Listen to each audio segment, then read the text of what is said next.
saya Rahma. Di video ini kita akan menjelajahi jejak sejarah Kabupaten Banyumas. Banyumas adalah salah satu kabupaten di Jawa Tengah dengan ibu kotanya Purwokerto.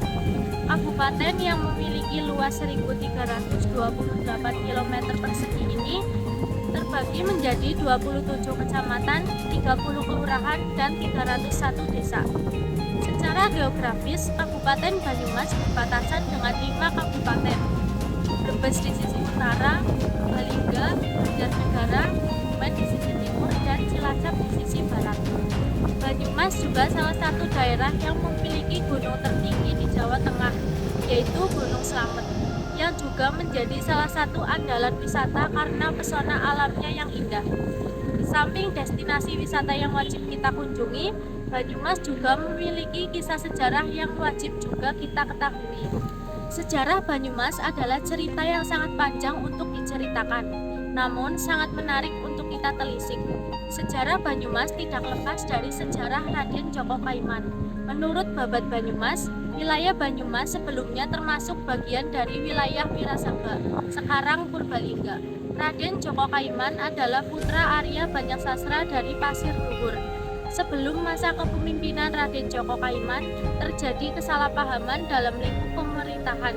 Akibat kesalahpahaman tersebut, tidak ada keturunan atau putra dari Adipati Wirasaba yang berani menghadap kepada Sultan Pajang. Akan tetapi, Raden Djoko Kaimán yang berstatus sebagai menantu Sultan Pajang memberanikan diri untuk menghadap. Tak disangka, Sultan Pajang malah melantik Raden Djoko Kaimán menjadi Adipati Wirasaba ke-7 dengan gelar Adipati Warga Utama II.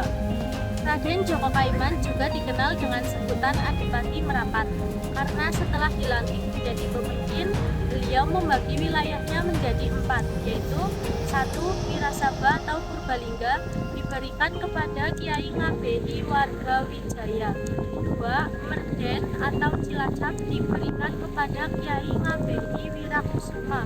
3. Banjar Pertambakan atau Banjarnegara diberikan kepada Kiai Ngabehi Wirayuda.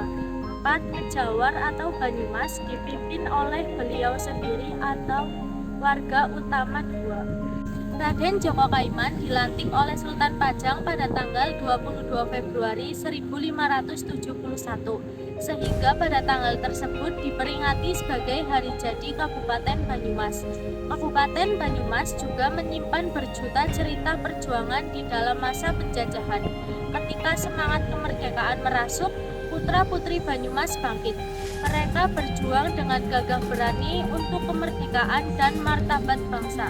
Dalam usianya yang ke-452 tahun, Kabupaten Banyumas telah berkembang pesat.